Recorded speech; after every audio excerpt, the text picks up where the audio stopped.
Okay, so the question is, when Christians resist the lockdown, when they insist that we need to start meeting together again, are they being inward looking? Are they being selfish? And I hear this a lot, especially online, sometimes by otherwise educated people who you think might know better.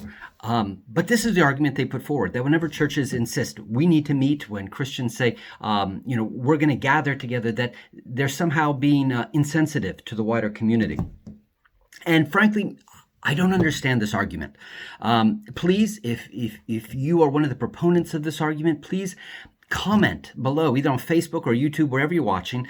Please comment, because maybe I'm misunderstanding you, but this seems to me to be the absolute dumbest thing I have heard in the lockdown. And once again, I confess, sometimes I don't fully understand an argument, so I'm up for hearing it. But let me explain why I think this argument is so ridiculously dumb. In the meantime, if you're watching this on YouTube, love for you to like and subscribe and join in with future discussions about theology and church and culture and everything else. Here is why I think this is ridiculous. Because the Christians that I know that are resisting the lockdown, the pastors that I know that are pushing for their people to meet again, the pastors who are raising their voice against the lockdown, I don't know any of them. I don't know a single. Now, get on Google. I'm sure, this world's a big place. There are millions and millions of Christians, so maybe you will find one. But I do not know, in all of my networks, either here in Britain or over across the pond in the United States, I don't know of any pastor of any church who is wanting the church to gather again, who does not want the same rights and benefits for their non-Christian neighbors and for the wider community.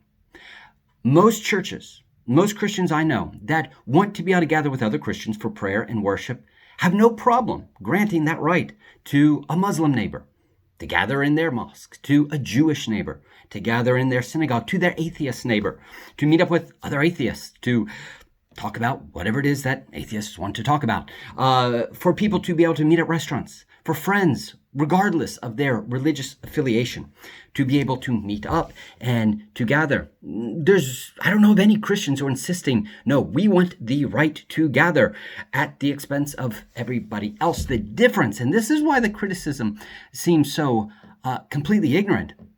It's not Christians that are insisting we want the right to meet up at the expense of everyone else. It is Christians saying we live under these secular governments that view the world through these materialist lenses, who see the human being as being one thing, while we as Christians see the human being as another thing. And we are resisting the lockdown, not just because we love ourselves, which naturally we all do to some degree, but we are resisting the lockdown because we love our communities. We love our neighbors.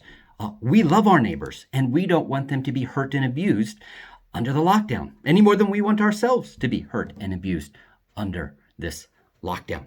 We believe that the human being is more than just a physical entity that's alive for a few decades in this life. We believe that we are spiritual entities, and we believe that our social needs, our emotional needs, our psychological needs, all these things go into making a healthy human being. That the sum of all health for humanity is not just in its avoidance, the ability to avoid contracting a virus.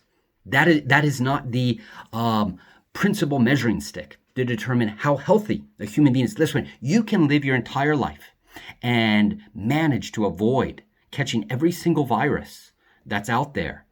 I don't think that's actually possible. You'd probably be so sterile you wouldn't have an immune system and you'd die of something else. But let's say, for example, you live your whole life and you manage to avoid every virus this world has to throw you. That does not mean you've lived in any way a successful, a full, a satisfying human life. Where do we prioritize these things? Well, Christians prioritize these things very differently than a secularist, material government who believes the only things that are real are things you can touch. Now, Christians shouldn't be surprised by how disastrous this lockdown has been. Suicide has spiked. Mental health has spiked. Loneliness has spiked. Depression has spiked. Now, if you just have a materialist view of the universe, that's not shocking. Yeah, I mean, that should be shocking to you. You thought, well, we were protecting people physically. Shouldn't that be the right thing? Well, no, Christians known all along that there's so much more important than just increasing the risk of, 0.01% for people under 75?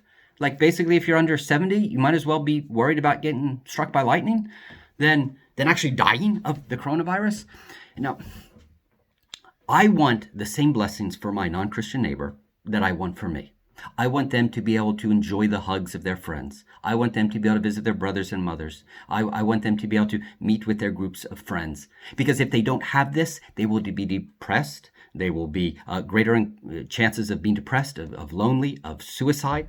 And yes, there might be a 0.0001% chance that they could catch a virus or that they could die from it. Just like when they get in a car and go on a long distance drive, they could potentially get in a car accident. But I am not so arrogant that I'm going to say, you know what, I want to take away my neighbor's right to drive a car. Because you know what, if my neighbor drives a car, he might just get in a car accident and die. And so I am going to use the mechanism of the government to force him not to drive a car because he might hurt himself. How arrogant is that? How condescending is that? Let me tell you about this one woman I know. She is in her 90s. She is in her 90s, and she is one of the most fiercely anti-lockdown people that I know. She's great. Her kids, I think she's a little bit nuts. Her kids are a little more in favor of the lockdown and maybe nervous about her, but she goes out, she gets in. Yes, she still drives. She gets in her car, she goes to see the friends, and her, you know, sometimes people say, wait a minute, you're susceptible to lockdown. She says, listen, I could die of anything. I'm in my 90s. This could be the last year of my life. This year or two could be the last year of my life. Do you think I want to spend the last year or two of my life before I die huddled up in my home, not seeing any of my kids, my grandkids, my great-grandkids, because I might get a virus and might die?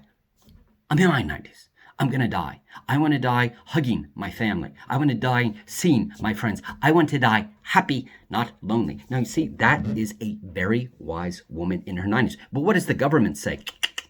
You don't know best. You don't know what's best for you. You need to obey us and stay locked down. You can't gather with friends. You cannot hug your grandkids. And if you think you know better, 90-year-old woman, well, we have a bunch of people in Parliament, and we know what's best for you. So let us just take care of you and create laws that would fine your children or grandchildren if they try to hug you. That's right. Well, what are you doing to these old people? When Christians resist, when pastors speak out and say, we need the right to gather again, they're not being sensitive to society. Yes, they're fighting for their own congregations. Of course, they're shepherds over their congregations. They talk about the need to pray and gather spiritual, but they want the same blessings of being able to gather as all of God's creation, whatever your religious beliefs. Be able to gather with your friends and family. And if for whatever reason you feel particularly vulnerable and you want to take precautions, that's great. You do that for yourself. But do we really need a bunch of politicians who are concerned what the media is going to say about them, telling 90-year-old women they can't hug their grandkids or they'll fine their grandkids? Really?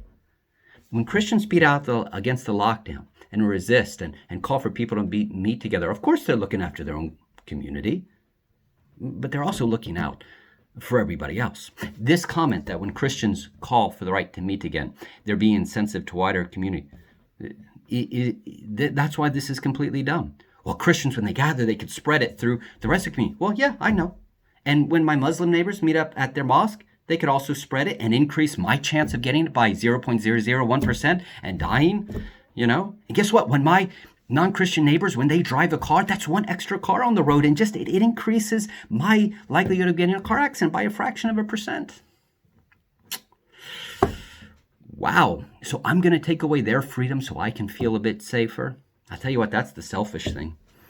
That's the selfish. If I insist that my atheist friends can't meet up with other atheists because it marginally increases my chance of getting a virus, if I tell my Muslim neighbors and use the mechanisms of government to keep my Muslim and Jewish and non-Christian, unbelieving, that they can't meet because it marginally, by a small fraction of less than 1%, increases the chance that I could potentially get a virus?